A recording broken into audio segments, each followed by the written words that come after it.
हमरो हाथ। दीपिका जी, हाँ जी, यही बात मैं एक लाइन बोलूंगा। हाँ जी बोलिए ना। ए सैया पैया पड़ी, क्या बात है, क्या बात, क्या सुर है भैया जी। और झुका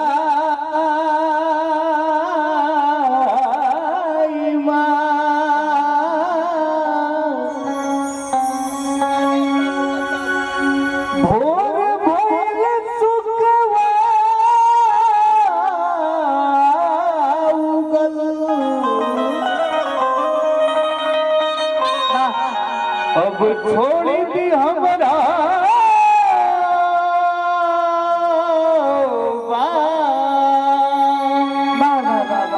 आए में देखिए भाव चेंज होता कैसे, भाव देखिए भाव दूसरा होता।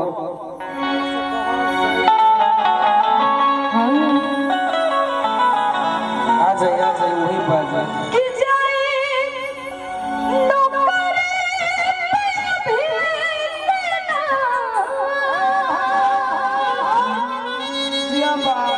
एक जानी के सैया जी उनके के छोड़ के चले जाता है, तो कहत है कि हमरा के काहे छोड़ के जाता है, कैसे कहत है, कैसे कहत है हो कौन राजा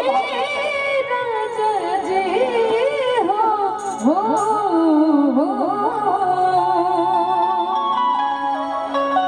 कहत है कि जाए नंबर पे भेजना और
लेकिन जब भाव चेंज होता, देखिए एगो भाव हमारे याद आता बहुत ही, जब कुंवारा लड़का लोग भी बैठल बनी जा, लेकिन आजकल के भाई सब लड़की के अब नौकरिया लड़का ज्यादा पसंद आवता है, माने बिना नौकरिया बियाह ना करबू।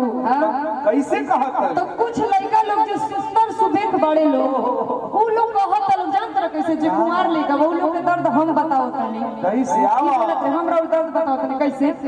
हां कि हमारे अरे चार होते जवानिया में, अरे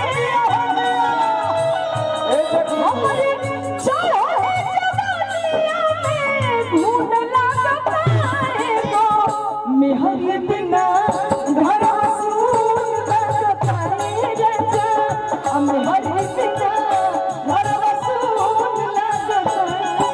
भाई बोलू कि ये बात बा, ये हो बात है बियाह कर दो। हां और इनका बिना बियाह के चलत नहीं से। बहुत बहुत आशीर्वाद हमरे मुकुंद भैया के तरफ से। वाह वाह वाह। अच्छा भाव दिखाई बा कैसे कैसे आइए तनी जी बोलो जी अरे भाव में आवा हमारे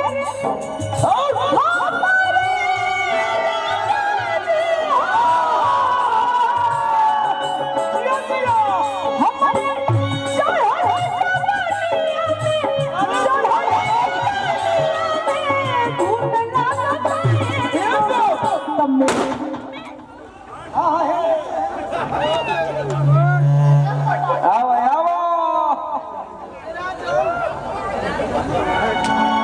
दीपिका मेरा जो जहाँ बड़ू बड़ी सम्मानजनक परिवार बा गोली देखे वाला और गोली खाए वाला खाली गोलू राजा बड़े भैया खूब इज्जत मिली